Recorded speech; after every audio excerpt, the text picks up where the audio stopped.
Hi, I'm Luke. Today on Auto Darts, we are going to go through our top 10 or more lean warehouse improvements. Let's get going.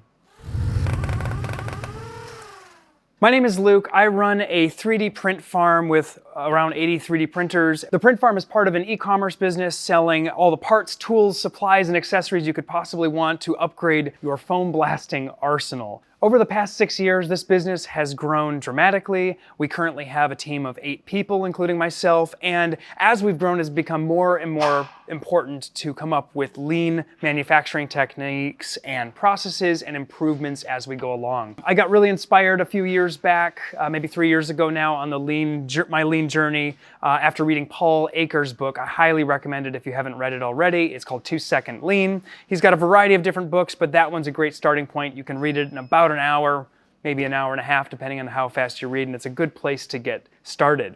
So we did a lean warehouse tour when we moved into this warehouse back in December of 2020. Now, it's been a little bit, it's been a little over a year, and we've had a chance to really get more organized and make a lot more improvements. So today I'm going to walk you around the warehouse. We're going to show you all the new stuff we've done, and we're hoping to make this an annual video because it really encourages me to stick with these improvements and make sure that every day we get just a little bit better.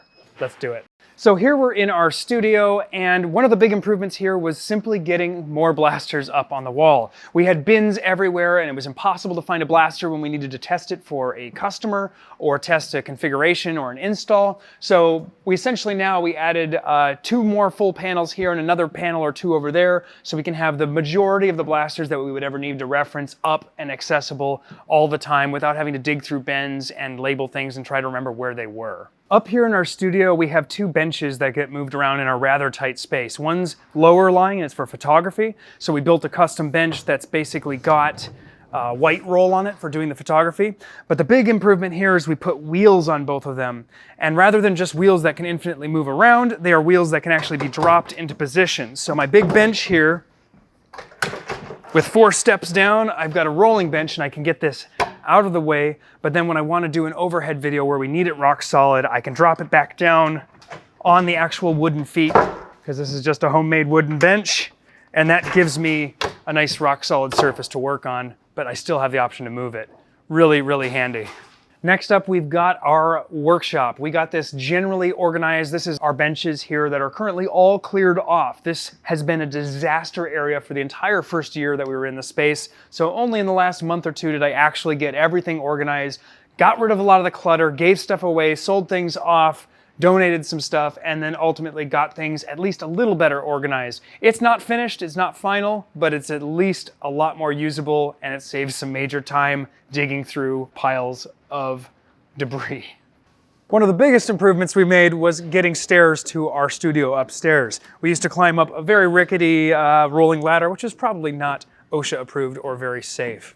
The most massive improvement we made in the warehouse was finally adopting a zone system. The entire picking area, which is where you grab a piece of product to actually pack it up for an order, now has a specific zone and location. So over here, for instance, you'll see this is A3. They're organized by category, and then additionally, each level is a specific area. So when you're picking, if you don't know what the item is, you can very easily locate it. Additionally, the picking slips themselves are actually in order of the picking path, so you can logically walk to an item, know that the next item isn't behind you, it's always in front of you. We hope to, in the future, implement a system where we're picking multiple orders at a time, but it does involve more software. One of the really nice things about the warehouse is we do have natural light. However, we don't really have skylight, so there's not enough light in the warehouse in general. When we have dark and cloudy days up in the northwest, we didn't have enough light, so we put light in, like here, and here, and here, and here, and here, and here, and here. But not here, because this is still an upcoming project. Our print area definitely needs more light so you can see the printer, see what you're working on. But I was trying to figure out the power requirements, and even LED strips, when you're trying to light this many printers, take up a little bit too much. So gonna get that figured out next. However, we did do a lot of other things in the print area. The first is we have these nice magnetic tags all over the place, such as a testing Luke tag and waiting on 3D prints. And these various different tags allow people to know that it's not a production print, it's not to go out to a customer, but it needs to go to me or something else. We also made a little warning tag for polycarbonate, so if you're printing polycarbonate, you don't accidentally print something else or print the wrong kind of file. And so these individual tags let us do a variety of different things. Here's one that says prep immediately. That means it's something that was rushed and needs to get out. When you start a print, we'll basically slap that on the printer, and then they know when the print comes off that it's something that's important and needs to be done right away. Right next to this one is another type. These are the same dry erase magnets, and here we put actual order numbers on them to keep track of what is for what order number. So you got your order number, you start your prints, or you start multiple prints. Sometimes you might have multiple orders on one print bed, but we'll just write both down. Now, these systems were both come up with by my two print techs, our previous one, Eric, and our new one, Carrie. So it's nice to see the team themselves coming up with great ideas, because I can't do it all, of course. And the best person to make an improvement in any given department is the person who does the job day in and day out. That's really important. Lean can't just be a thing from the top down where you're forcing other people to do stuff a different way for no reason that they may not understand. So it's really got to be about the team themselves figuring out what they want to do. I feel like I keep saying these are big improvements, but they really are, because every little improvement you make can have a really dramatic effect in the business. One of the big ones we've done during this illness era over the last 2 years is we switched to one filament supplier, and they're US based, and that's Protopasta. Behind me, we've got all of the Protopasta colors. Each one is labeled with a sample swatch of the actual color for visual representation, and it's labeled with the actual name.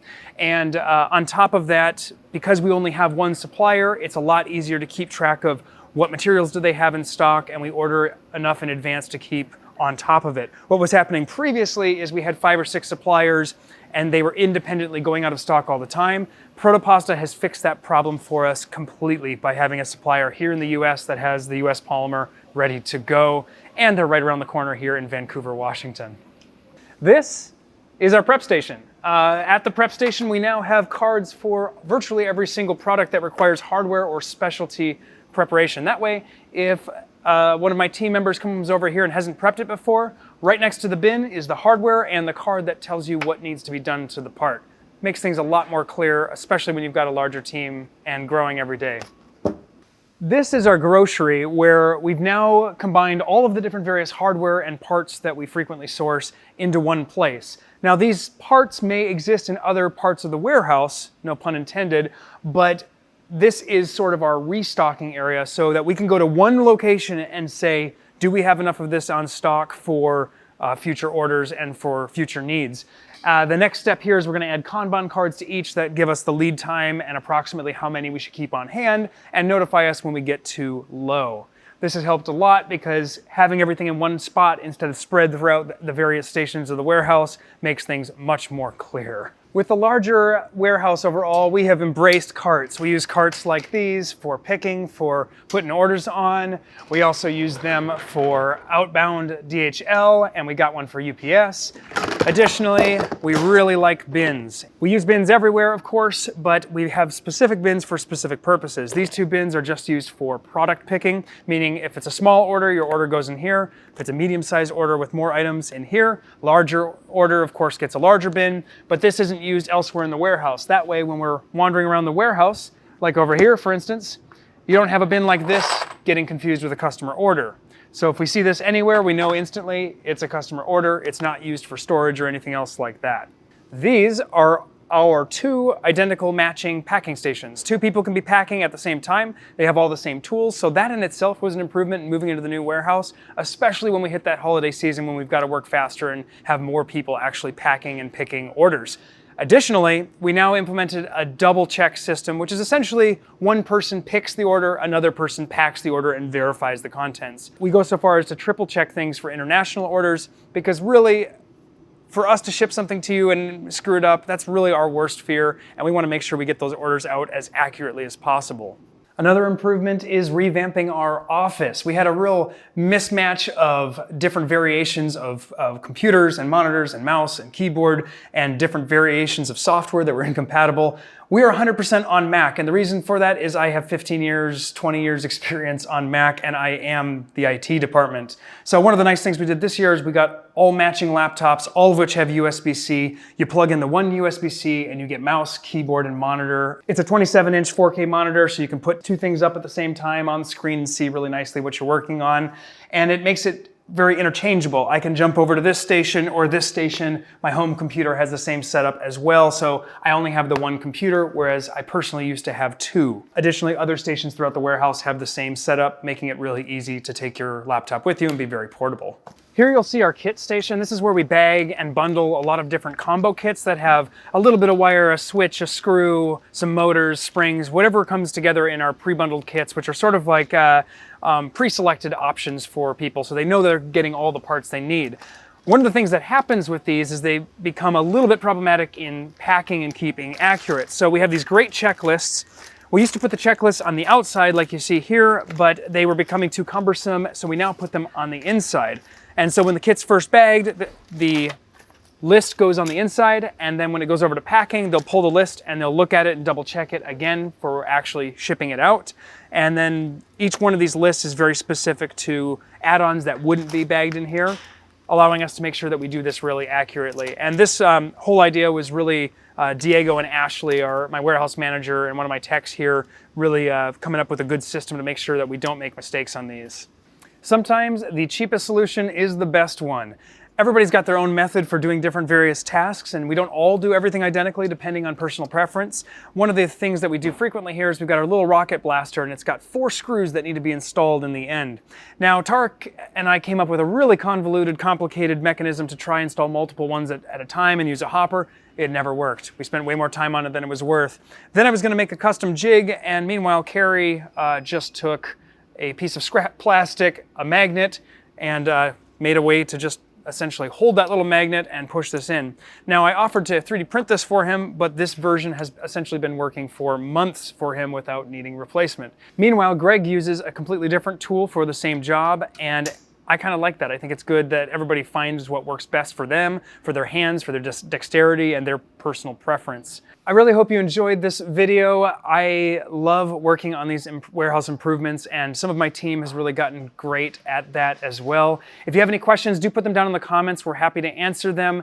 While I do appreciate emails, the volume of my emails I generally get on print farm tours and behind the scenes stuff is pretty heavy, so if you do email me about a specific question, you might be less likely to get a response overall. To my regular viewers and new viewers alike, what other content would you like to see? We are well overdue for a warehouse tour, but if you compare and contrast our previous lean video and the current one, you'll see that it was a pretty big mess compared to now. So maybe we should get that going pretty soon. Do let us know if you'd like to see that in the comments, and until next time, I'm out of darts.